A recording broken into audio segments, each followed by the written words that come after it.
സിസ്റ്റത്തിന്റെ ലീഡർ ആരാണ്? സിസ്റ്റത്തിന്റെ കുഴപ്പമെന്ന് എല്ലാവരും പറയുന്നു, ഡോക്ടർമാർ പറയുന്നു. എല്ലാവരും സിസ്റ്റത്തിന്റെ ലീഡർ ആരാണ്? ഏഷ്യാനെറ്റ് ഇന്നലെ പറഞ്ഞല്ലോ, എന്റെ പടം കാണിച്ചിട്ടല്ലേ നിങ്ങൾ പറഞ്ഞത്? സിസ്റ്റം അതെയല്ലേ? എന്താണ് ഞാൻ ചെയ്ത പിഴവെന്ന് പറഞ്ഞാട്ടെ.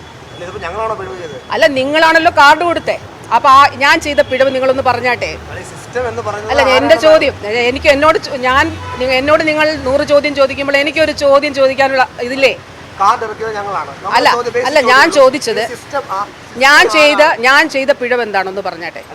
എത്രയോ ഒറ്റപ്പെട്ട സംഭവങ്ങളായി. അല്ലല്ല, നടപടികൾ വന്നു. ഇപ്പൊ കോഴിക്കോട് ഹർഷീനുണ്ട്, കത്രിയെ കുടുങ്ങിയ ആ ഹർഷീനൊക്കെ എന്ത് നീതിയാണ് മന്ത്രി ഉറപ്പാക്കി? 2014-ലോ 17-ലോ ആണോ?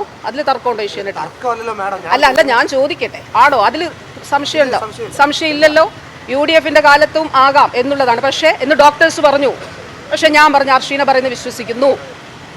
മന്ത്രിസഭ 2 ലക്ഷം രൂപ കൊടുക്കാൻ തീരുമാനിച്ചല്ലോ. പിന്നെ രണ്ടാമത്തെ കാര്യം എന്താ സർക്കാരിന് ചെയ്യാവുന്ന കാര്യം? കേസ് പോലീസിലേക്ക് പരാതി കൊടുത്തോ? പോലീസിൽ പരാതി കൊടുത്തോ?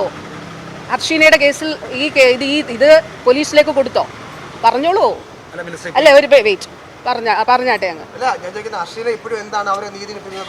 അത് നിങ്ങൾ ഉൾപ്പെടെയുള്ള മാധ്യമങ്ങൾ തെറ്റിദ്ധരിപ്പിക്കും. ഞാൻ ചോദിക്കുന്ന ചോദ്യത്തിന് അർഷീനയുടെ സംഭവം ആരോഗ്യവകുപ്പ് ആഭ്യന്തര വകുപ്പിലേക്ക് കൊടുത്ത് കേസുണ്ടോ നിലവിൽ? ആരോഗ്യമന്ത്രി നേരിട്ട് പോയി അർഷീനയോട് നീതി ഉറപ്പാക്കുമെന്ന് പറഞ്ഞു.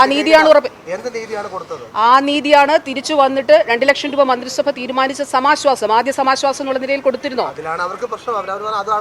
അല്ല, രണ്ടാമത്തെ കാര്യം അത് ആദ്യ സമാശ്വാസമാണല്ലോ. രണ്ടാമത് ഈ കേസ് പോലീസ് ഏറ്റെടുത്തിട്ടുണ്ടോ? കോടതിയിൽ കേസുണ്ടോ? പറഞ്ഞാട്ടെ, എനിക്ക് അങ്ങേക്ക് അറിയാമോന്നൂടെ അറിയാൻ വേണ്ടിയിട്ട് ഉണ്ടോ? ഇല്ല, അവരല്ല. അല്ലല്ല, ഇതിലാണ് ചോദിച്ചത്. അപ്പോൾ അതിൽ കോടതി കേസ് നടക്കുകയാണ്. കോടതിയുടെ വിധി അനുസരിച്ചിട്ട് അതിൽ തീരുമാനമുണ്ടാകും എന്നുള്ളത് പറഞ്ഞു.